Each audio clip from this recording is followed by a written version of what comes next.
नमस्कार दोस्तों, Ashok Singh agree show के एक नए एपिसोड में आपका स्वागत है। मैं हूं आपके साथ अशोक सिंह। आज मैं हिमाचल प्रदेश में हूं। सोलन और शिमला के बीच में एक बहुत खूबसूरत सी जगह है जो पर्यटकों के बीच में काफ़ी लोकप्रिय है। काफ़ी लोग यहाँ पर आते हैं। जगह का नाम है चायल। चायल की इन खूबसूरत वादियों के बीच में मैं आपसे बात कर रहा हूँ। आज हम जो बात करने जा रहे हैं, हिंदुस्तान के पर्वतीय क्षेत्रों में जो खेती होती है और जो किसान वहाँ पर समस्याएं जिनका वो सामना करते हैं, उनके बारे में बात करेंगे। इसके बारे में और भी बहुत सारी चीज़ें होंगी जो हमारी बात करने का मुद्दा हो। भारत प्राचीन काल से ही आयुर्वेद और चिकित्सा पद्धतियों का केंद्र रहा है। यहाँ की जैव विविधता, विशेष रूप से पर्वतीय क्षेत्रों में जो यहाँ पर वनस्पति होती है और यहाँ की जलवायु है, उसके कारण जो वनस्पतियाँ यहाँ पैदा होती हैं, उनका एक अलग ही महत्व है, जिन्हें औषधीय पौधे भी कहा जाता है, मेडिसिनल प्लांट्स। पहाड़ी क्षेत्रों की जलवायु और पारिस्थितिकी तंत्र औषधीय पौधों की खेती के लिए अत्यंत ही अनुकूल और उपयुक्त माना जाता है। आज जब पूरी दुनिया प्राकृतिक चिकित्सा की ओर रुख कर रही है, ऐसे में औषधीय पौधों की मांग में अभूतपूर्व वृद्धि देखने को मिल रही है। आज का हमारा एपिसोड इन्हीं औषधीय पौधों के बारे में बात करने पर आधारित है। यहाँ पर किस तरह की खेती की संभावनाएं हैं, कौन कौन सी वनस्पतियाँ पैदा हो रही हैं, किस किस तरह के औषधीय पौधे यहाँ पर हैं जिनकी मांग लगातार बढ़ रही है और जिनका चिकित्सा पद्धतियों में उपयोग लगातार बढ़ रहा है।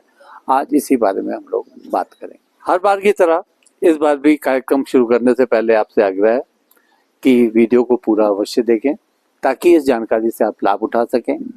और अगर आज के एपिसोड में जैसे हम बात कर रहे हैं औषधीय पौधों की, तो इनकी आप खेती आप कर सकें और इससे आप मुनाफा कमा सकें। तो दोस्तों, शुरू करते हैं आज का कार्यक्रम। आज की वैश्विक स्वास्थ्य प्रणाली में आयुर्वेद, यूनानी, होम्योपैथी और पारंपरिक चिकित्सा की काफ़ी महत्ता बढ़ रही है। कोविड-19 महामारी के बाद लोगों का रुझान इम्यूनिटी बढ़ाने वाले प्राकृतिक उत्पादों की ओर काफ़ी बढ़ा। WHO के अनुसार विश्व की लगभग 80% जनसंख्या किसी न किसी रूप से पारंपरिक चिकित्सा पद्धति का उपयोग करती है। भारत औषधीय पौधों का एक बड़ा निर्यातक है, परंतु इस क्षेत्र में अभी भी अपार संभावनाएं विद्यमान है जिनका उपयोग हमारे किसान भाई कर सकते हैं और उसका फायदा उठा सकते हैं। ये पर्वतीय क्षेत्र औषधीय पौधों के लिए काफी आदर्श माने जाते हैं। इन क्षेत्रों की जलवायु ठंडी, वर्षा संतुलित और मृदा जैविक तत्वों से भरपूर होती है। पर्वतीय ढलानों पर खेती से जल संरक्षण भी होता है। इन क्षेत्रों में कीटनाशकों का प्रयोग न्यूनतम किया जाता है, जिससे उत्पाद प्राकृतिक व जैविक होते हैं। यहाँ की प्रमुख औषधियों के बारे में जैसे बात कर ले, इनमें अश्वगंधा, इसका नाम तो सुना ही होगा आपने, जिसका उपयोग तनाव घटाने, इम्यूनिटी बढ़ाने, टॉनिक और खांसी जुकाम इत्यादि के उपचार में किया जाता है। तुलसी, जो संक्रमण रोग और प्रतिरोधक है, तथा इसके अलावा इसका अन्य तरह का कई तरह की औषधियों में भी उपयोग किया जाता है। सर्पगंधा, इसकी उपयोगिता बीपी जिन लोगों को है उनके लिए, मानसिक रोगियों के लिए काफ़ी अच्छी है। अतीस, इसका उपयोग बुखार, डायरिया इत्यादि में होता है। शतावरी, इसका उपयोग स्त्री रोग के अलावा इसमें पोषण जो तत्व होते हैं उसके लिए किया जाता है। इसके अलावा लीवर विकार, पाचन आदि में भी इसकी काफ़ी उपयोगिता है। कुटकी, तेज पत्ता, ये एक मसाला है, हर्बल चाय में उसका उपयोग होता है और पाचन में भी ये सहायक है। टिमरू, दांतों की स्वास्थ्य के लिए इसकी उपयोगिता काफ़ी है।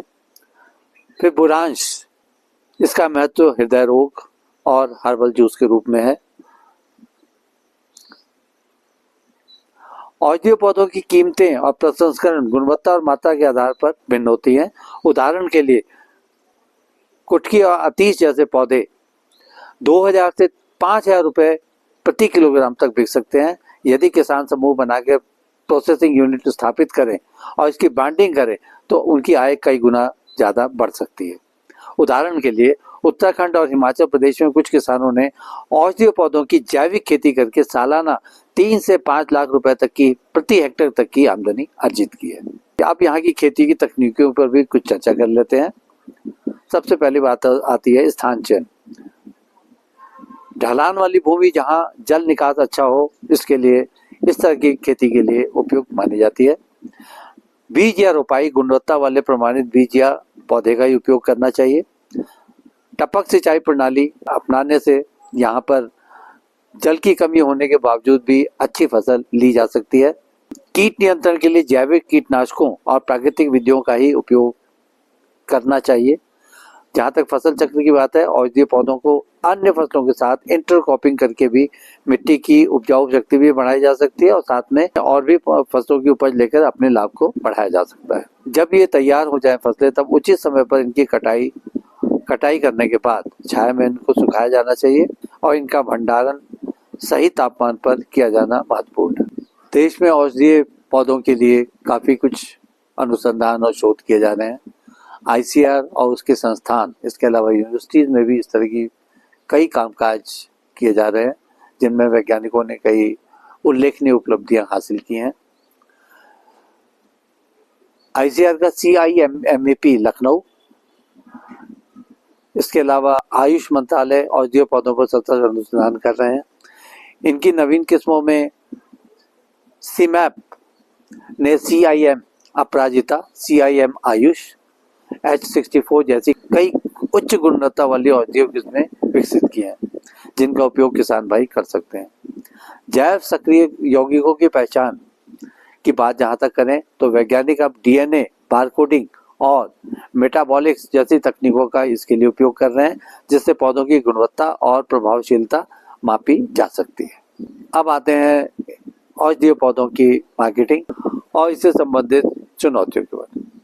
अमूमन किसानों को औषधीय पौधों से संबंधित बाजार के बारे में, उनकी कीमतों के बारे में, उनके दाम के बारे में ज़्यादा जानकारी नहीं होती। यह भी नहीं पता होता कि कहाँ पर इसकी मांग है और कहाँ पर। यहाँ पर भी किसानों को बिचौलियों से का सामना करना पड़ता है, जिसकी वजह से उन्हें उचित मूल्य नहीं मिल पाता। देश में अभी भी इनके प्रसंस्करण की सुविधा का अभाव है, जिसके कारण अगर कोई किसान इन्हें प्रोसेस करके बेचना चाहे, जिसका अच्छा मूल्य बाजार में मिल सकता है, तो वो इस सुविधा का उपयोग नहीं कर पाता और उस लाभ से वंचित रह जाता है। अब इन सब समस्याओं का समाधान क्या हो सकता है, इस पर भी थोड़ी चर्चा कर ली जाए।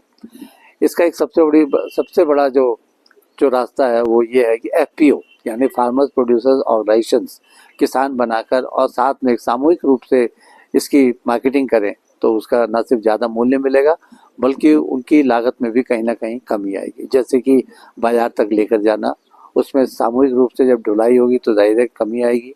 जब एक साथ इतनी बड़ी मात्रा में औषधीय पादप लेकर वो जाएंगे बाजार में, तो जाहिर है कि बार्गेनिंग की उनको एक पावर मिलेगी, जिससे उनको उचित दाम मिल पाएगा। यही नहीं, जो फार्मास्यूटिकल कंपनीज हैं, जो कंपनियां हैं, उनसे भी वो सीधे अनुबंध कर सकते हैं, कॉन्ट्रैक्ट कर सकते हैं, जिससे कि बिचौलियों की भूमिका खत्म हो जाएगी और उनको सीधे अच्छे दाम मिल पाएंगे। आज के एपिसोड में इतना ही दोस्तों। कल एक नए विषय पर चर्चा करने के लिए दोबारा आपके साथ हाजिर होंगे।